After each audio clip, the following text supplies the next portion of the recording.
Bonjour à toutes et à tous et bienvenue sur Agile Toolkit. Aujourd'hui, nouvelle vidéo où je vais répondre à des questions qui me seront posées par l'IA, par ChatGPT. Et le thème des questions du jour, ça sera le rôle de RTE. Donc RTE, ça veut dire Release Train Engineer.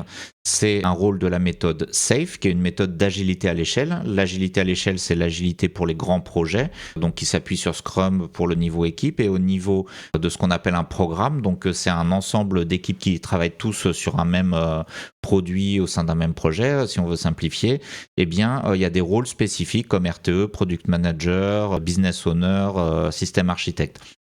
Eh bien, donc le RTE, ça va correspondre à l'équivalent du Scrum Master. Donc le RTE est au niveau train de SAFe, ce que le Scrum Master est au niveau équipe. Et pour simplifier, on pourrait dire que c'est le Scrum Master des Scrum Masters, c'est-à-dire qu'il va coordonner l'action des Scrum Masters et il va être un peu la référence agilité au niveau du train, là où le Scrum Master, ça serait au niveau de l'équipe. Donc ça serait un peu le Scrum Master de tout le train, même s'il y a aussi des Scrum Masters au sein de chaque équipe.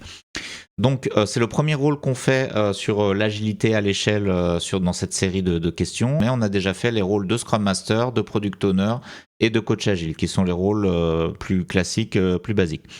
Donc là, ça c'était le slide de titre. Je reprends toujours le même prompt dans lequel on pose les questions.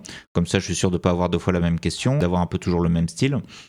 Et donc là, maintenant, on continue, mais pose-moi uniquement des questions sur le rôle de RTE. Fais attention à me poser des questions une par une et attends que je te dise quand poser la question suivante. Allez, c'est parti. Je rappelle que toutes les vidéos sont chapitrées, donc vous pouvez consulter dès à présent en description de la vidéo les différentes questions que je reprends dans la description et aller directement à la question qui vous intéresse le plus. Vous n'êtes pas obligé de tout regarder. Donc, selon toi, quelle est la responsabilité principale d'un RTE? En quoi son rôle est-il différent de celui d'un Scrum Master à l'échelle? Ah bah c'est une excellente question. Franchement, je m'y attendais pas et c'est pas si simple. Je suis presque pris un peu au dépourvu. Alors je peux dire quelles sont les responsabilités d'un RTE, mais la responsabilité principale, je ne sais pas quelle est la responsabilité principale. J'aurais du mal à faire un classement. Je vais quand même écrire différentes responsabilités. Tiens, j'ai envie d'écrire dans un bloc-notes pour une fois. Bloc-notes. Et donc, la responsabilité, bon, on pourrait dire coordonner l'activité des Scrum Masters. Donc ça, c'est classique. Qu'est-ce que ça veut dire coordonner l'activité des Scrum Masters? Très concrètement, ça va être animer des meetings de Scrum of Scrum. Par exemple, toutes les semaines, eh bien, les Scrum Masters et le RTE se réunissent au cours d'un meeting où ils se coordonnent, où ils parlent de ce qui s'est passé dans les équipes, des risques, des dépendances, etc.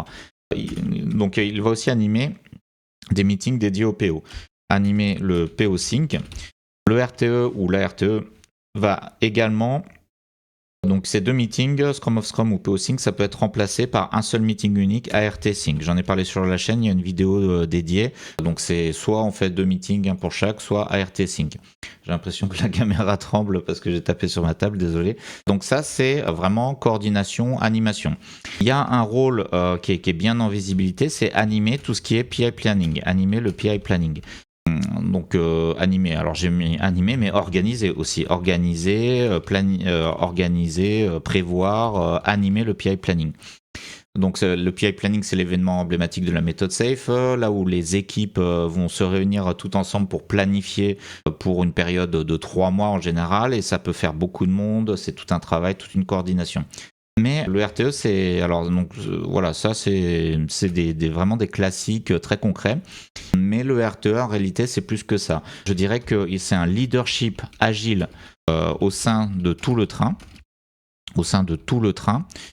Donc notamment mise en place de la méthode SAFe, par exemple.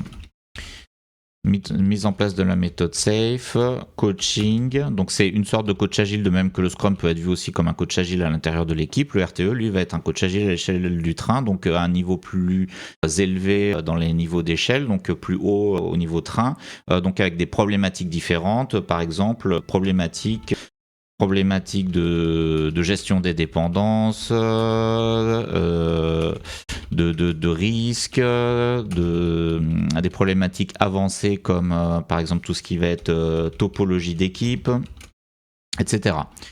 Donc, bon, je vais pas continuer parce qu'on va pas faire une vidéo complète sur le rôle de RTE. Est-ce que j'ai fait une vidéo sur le rôle de RTE sur la chaîne? Il y a une vidéo sur les rôles de safe, mais voilà, où il y a le rôle RTE, je sais pas jusqu'à quel niveau de détail je vais, je vous la mettrai en description. Alors, quelle est la responsabilité principale d'un RTE et en quoi son rôle est-il différent de celui d'un Scrum Master à l'échelle? Alors, quelle est la responsabilité principale parmi tout ça? Donc beaucoup de gens, je pense, diraient organiser, prévoir, animer le PI planning parce que c'est concret et bien souvent c'est vraiment le Scrum Master, le RTE qui est en charge de ça. Et moi je mettrais leadership agile au sein de tout le train. Donc ça c'est un peu abstrait, il faudrait faire toute une rédaction pour expliquer ce que c'est. Mais ça va être la mise en place de l'agilité à l'échelle du train, l'adoption de la méthode SAFe et ça va aussi avec le coaching que j'ai mis en dessous. Donc pour moi c'est les rôles principaux. Et en quoi son rôle est-il différent d'un Scrum Master à l'échelle? Alors Scrum Master à l'échelle, qu'est-ce que ça veut dire Scrum Master à l'échelle? Je ne sais pas s'il y a une définition officielle. Pour moi, Scrum Master à l'échelle, je dirais qu'un Scrum Master à l'échelle, c'est un Scrum Master qui est dans une équipe qui elle-même est dans un contexte à l'échelle, dans un contexte d'agilité à l'échelle.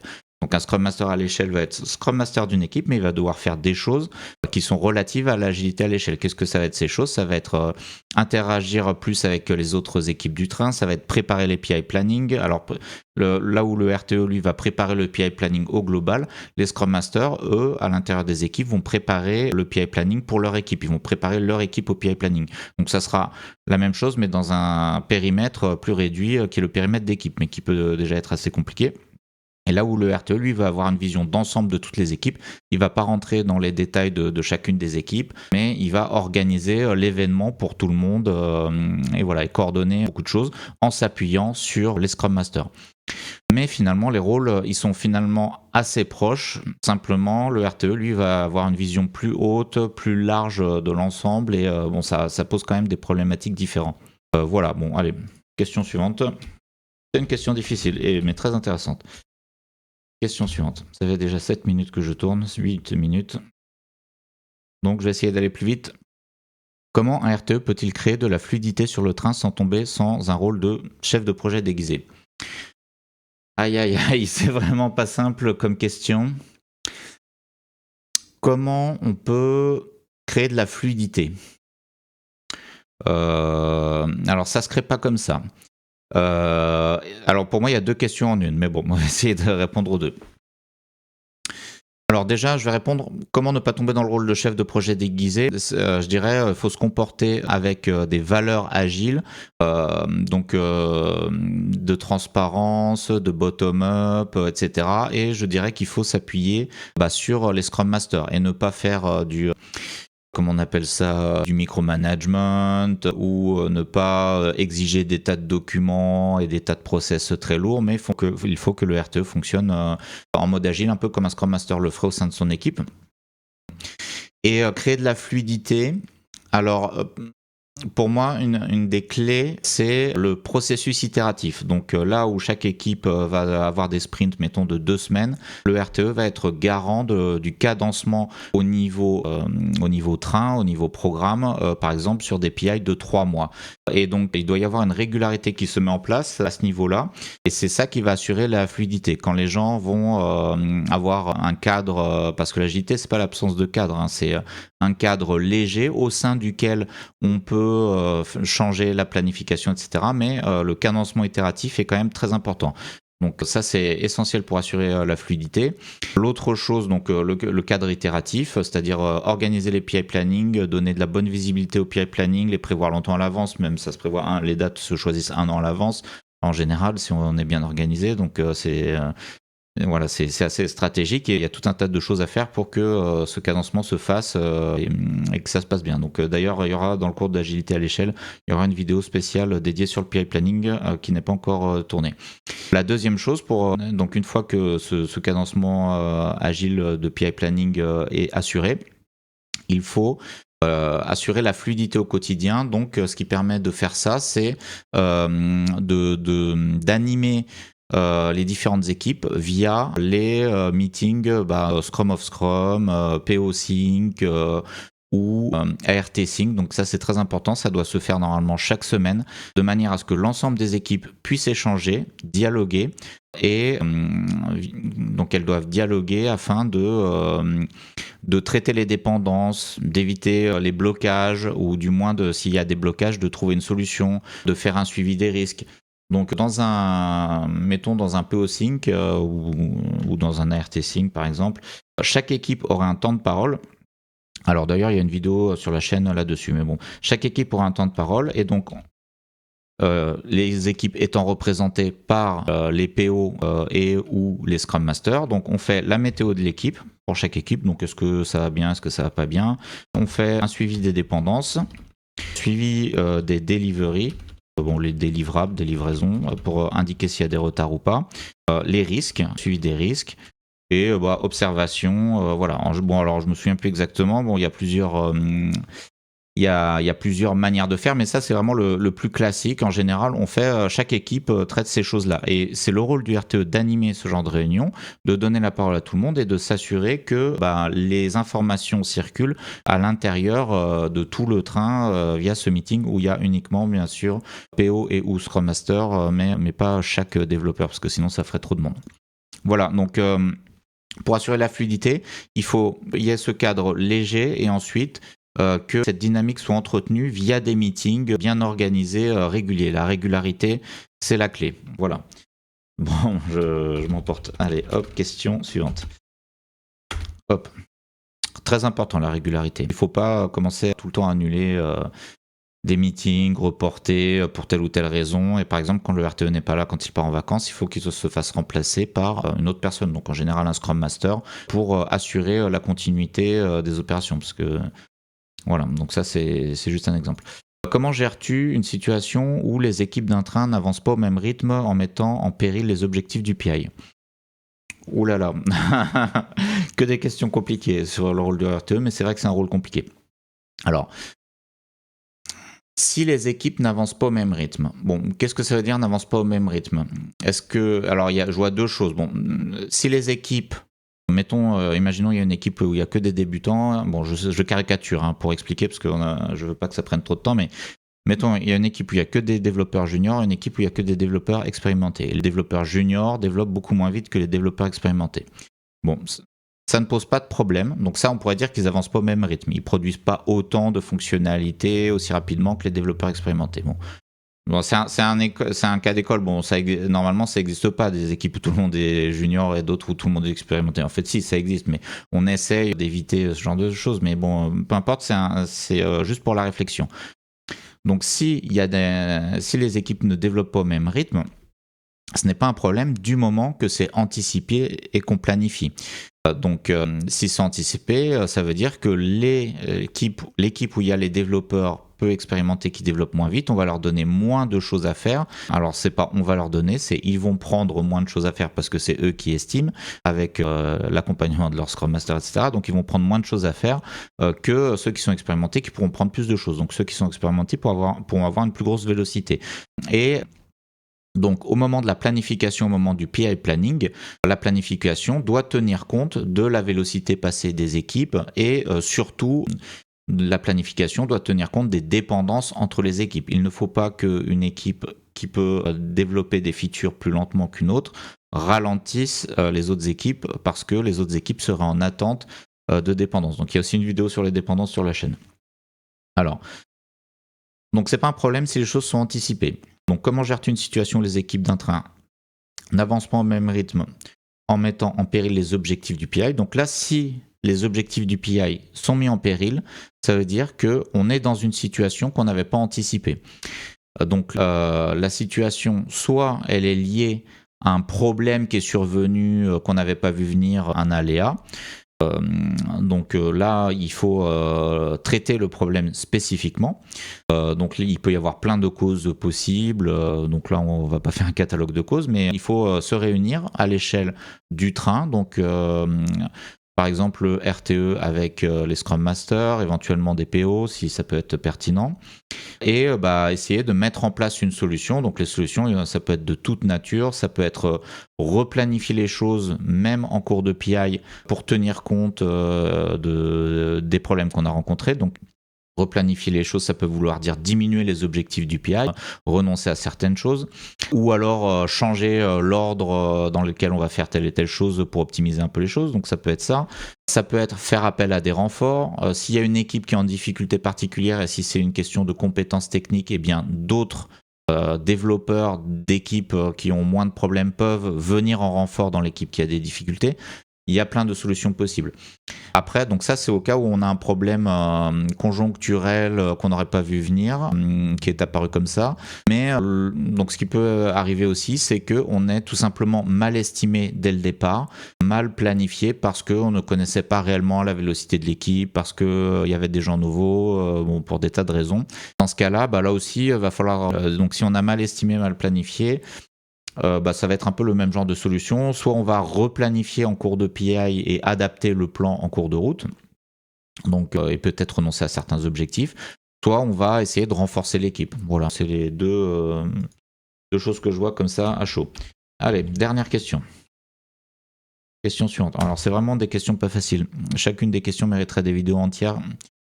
Alors, question suivante. Comment un RTE peut-il favoriser la transparence et la confiance avec les business owners lorsque les résultats du train sont en dessous des attentes? J'ai l'impression que ça nous sort toujours des choses très négatives. Bon, pas forcément, mais si les résultats sont en dessous des attentes, favoriser la transparence et la confiance. Alors, ce qui favorise la confiance, c'est la transparence. Donc, l'honnêteté, dire les choses et expliquer pourquoi. Donc pour favoriser la transparence, la recette magique, c'est les démos.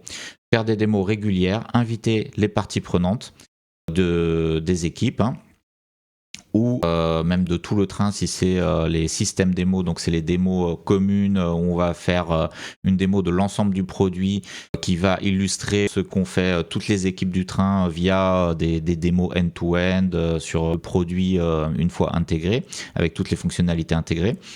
Mais bon, c'est la même chose de toute façon à l'échelle de l'équipe ou à l'échelle du train, donc favoriser la transparence et la confiance, ça se fait via les démos où les parties prenantes doivent être présentes, et les business owners sont des parties prenantes de premier choix pour une équipe ou pour un train. Donc en principe, les business owners doivent être présents à chaque démo. Et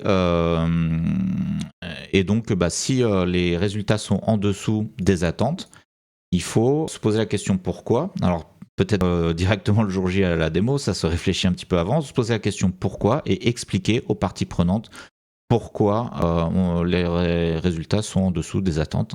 Il peut y avoir plein de problèmes qui sont survenus, on peut s'être trompé sur certaines choses, expliquer pourquoi en toute transparence et ensuite dire ce qu'on va faire pour essayer de corriger le tir, que ça ne se reproduise pas. En fait, en agilité, avec le processus itératif, on n'est pas censé avoir des problèmes. Bon, en fait, si on peut, ça peut arriver, mais bon, en principe, en théorie, on n'est pas censé avoir des graves problèmes et être en dessous des attentes pendant très longtemps. Pourquoi on n'est pas censé avoir des graves problèmes pendant très longtemps? Parce que avec le processus itératif, donc les sprints, mettons de 2 semaines pour les équipes, plus les PI de 3 mois, on est censé avoir l'opportunité régulièrement de corriger les problèmes via les rétros, via les démos, d'avoir du feedback, etc. Donc dès qu'il y a un problème, ça peut arriver bien sûr, mais on est censé pouvoir trouver des solutions très rapidement et s'adapter très rapidement. Donc le problème ne dure jamais plus de 2 semaines ou 3 mois. Bon, ça peut être un peu plus si c'est des problèmes compliqués à résoudre, mais on n'est pas censé tomber dans un effet tunnel et dans des problèmes dramatiques pendant des semestres entiers ou des années.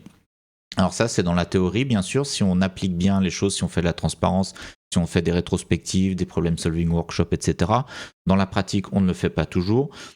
Et dans la vraie vie aussi, même si on fait tout ça correctement et si on suit la méthode, ce n'est pas non plus une garantie de résoudre les problèmes parce que tout ne dépend pas toujours des équipes ou des trains. Dans les grandes entreprises, il y a tout un contexte autour qui peut contraindre l'avancement des travaux, qui peut imposer tout un tas de contraintes qui fait qu'on a des problèmes qu'on a du mal à résoudre. J'allais dire qu'on n'arrive pas à résoudre, mais en fait, il ne faut jamais désespérer parce que Parfois, il y a des problèmes qui peuvent prendre des années à résoudre dans certaines entreprises parce qu'il y a toute une inertie, il y a tout un tas d'acteurs à impliquer, etc.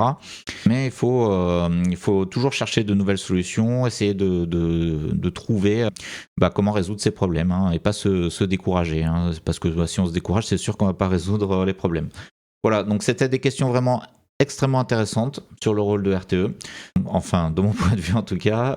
Eh bien, j'espère que ça vous a plu. N'hésitez pas à me le dire dans les commentaires ou à mettre un pouce, ça fait toujours plaisir. Et en tout cas, je vous dis très bientôt pour de prochaines vidéos.